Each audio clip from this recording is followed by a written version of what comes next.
After a roller coaster of a season, the Philadelphia 76ers were yet again an early exit in the playoffs against the Miami Heat, losing in just 6 games. A lot went wrong for this Sixers team in the second round, but one thing very obviously being Joel Embiid's injury, or should I say, 3 injuries.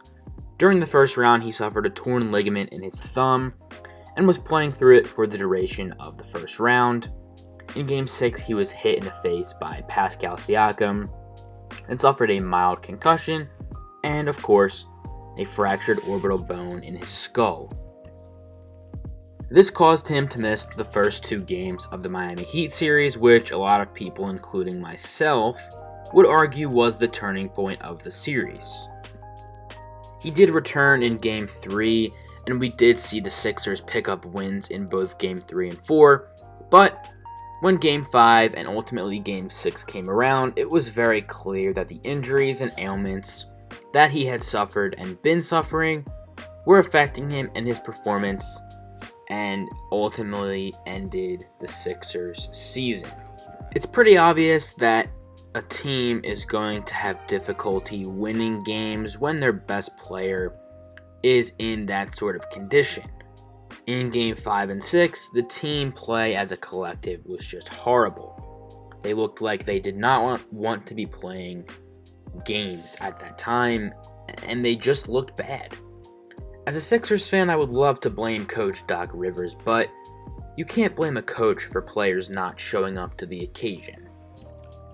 From the start of Game 5 to the end of Game 6, it was almost like a helium balloon, slowly deflating until there was no air left. The first half of Game 6 was honestly pretty close, but once the third quarter really got underway, the Heat really took control of the game and ultimately closed out the series 4-2. As you all know, the Sixers are going to have a lot of question marks this offseason, one of them being how much money to give James Harden.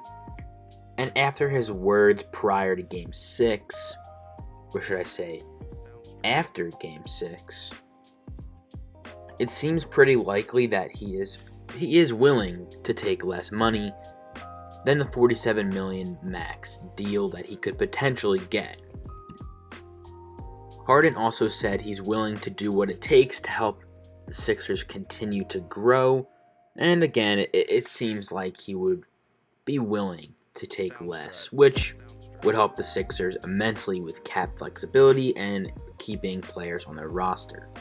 I think this Miami Heat series really showed how valuable good bench depth is, as a lot of the Miami Heat scoring output, aside from Jimmy, came from guys like Tyler Hero, guys like Max Strus.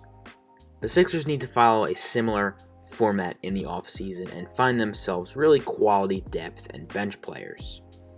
Let me know what you think and what you thought of the Sixers meltdown in the playoffs once again. The craziest part about all of this is that this is the 3rd time in 4 years that the Sixers have been eliminated in a second round. 3 times in 4 years. Anyways, make sure you guys subscribe if you enjoyed. And as always, thanks for watching. Peace out.